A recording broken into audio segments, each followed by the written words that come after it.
नमस्कार, मी निकिता. चला तर मग आज आपण बनवूयात रवा मैद्याचे लाडू. हे लाडू दिसायला जितके छान दिसत आहे, चवीला देखील तसेच छान लागतात आणि तोंडात टाकताच विरघळतात. आता रेसिपीला आपण सुरुवात करून घेऊयात. लाडू बनवण्यासाठी आपल्याला इथं रवा घ्यायचा आहे. रवा आपल्याला सगळ्यात जास्त बारीक रवा येतो तो घ्यायचा आहे. त्याला चिरोटी रवा देखील म्हणतात. आधी आपल्याला कढई गरम करून घ्यायची आहे. त्यानंतरच आपल्याला त्यामध्ये रवा टाकून घ्यायचा आहे. रवा आपल्याला खरपूस असा पिवळसर होईपर्यंत भाजून घ्यायचा आहे. रवा भाजत असताना आपल्याला तो मीडियम फ्लेमवरच भाजून घ्यायचा आहे. अजिबात आपल्याला मोठा गॅस करायचा नाही आणि त्यावर भाजायचं नाही आहे, नाहीतर आपला रवा करपू शकतो. तुम्ही बघू शकता अशाच प्रकारे आपल्याला तो हलवत राहायचा आहे, खालीवर करत राहायचा, जेणेकरून आपला रवा एकाच ठिकाणी खाली लागून लाल होणार नाही. आणि आता आपल्याला त्यामध्ये थोडं थोडं तूप टाकून भाजून घ्यायचं आहे. मी जवळपास 2 ते 3 टेबलस्पून इथं तूप टाकून घेतलेलं आहे आणि छान असं आपल्याला ते एकजीव करून घ्यायचं आहे. अशाच प्रकारे आपल्याला तो परतून घ्यायचा आहे खाली वर करता. आता तुम्ही बघू शकता इथं रव्याचा कलर चेंज झालेला आहे, म्हणजेच थोडंसं असं पिवळसर त्याला रंग आलेला आहे, म्हणजेच आपला रवा पूर्णपणे भाजून झालेला आहे. भाजून झालेला रवा आता आपल्याला पसरट भांड्यामध्ये काढून घ्यायचा आहे आणि त्याला थंड करायचा आहे. आता आपल्याला मैदा देखील भाजून घ्यायचा आहे. मी इथं 1 किलो मैदा घेतलेला आहे. आधी आपल्याला कढई व्यवस्थित तापून घ्यायची आहे. नंतरच आपल्याला त्यामध्ये थोडंसं तूप टाकून मैदा टाकून घ्यायचा आहे.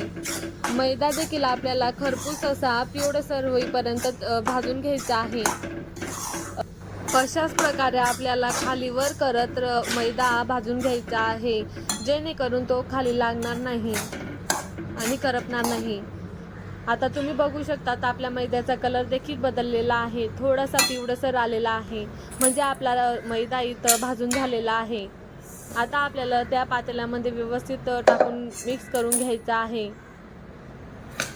अशाच प्रकारे आपल्याला राहिलेला मैदा देखील भाजून घ्यायचा आहे पिवळसर होईपर्यंत आणि त्याला थंड करून घ्यायचा आहे.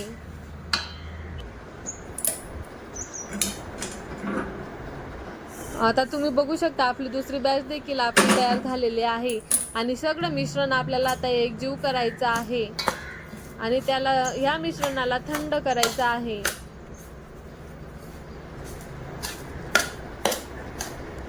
अशाच पद्धतीने आपल्याला हलवत ते थंड करायचं आहे.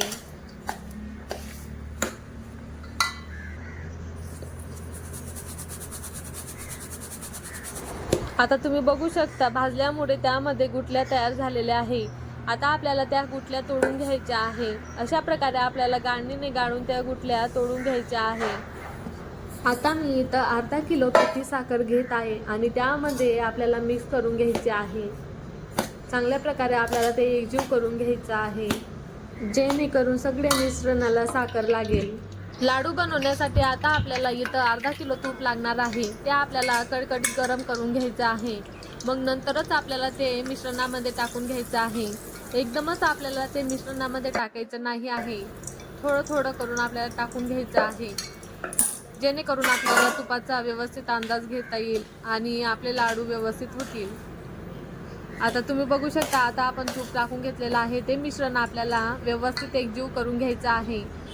थोडं थंड झाल्यानंतर ते आपल्याला हाताने व्यवस्थित मिक्स करून घ्यायचं आहे आणि आपल्याला अशा प्रकारे गोळा तयार करून बघायचा आहे, जेणेकरून आपल्याला अंदाज येईल लाडू याचा बांधता येईल की नाही. नाहीतर आपल्याला अजून त्यामध्ये थोडंसं तूप टाकून व्यवस्थित मिक्स करून घ्यायचं आहे आणि त्याचे छान असे लाडू वळून घ्यायचे आहे.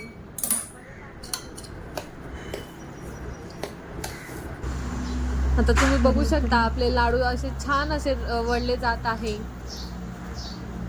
आणि हे लाडू वडायला देखील खूप सोपे आहे, पटापट होऊन जातात. हे तयार आहेत आपले रवा मैद्याचे छान असे लाडू.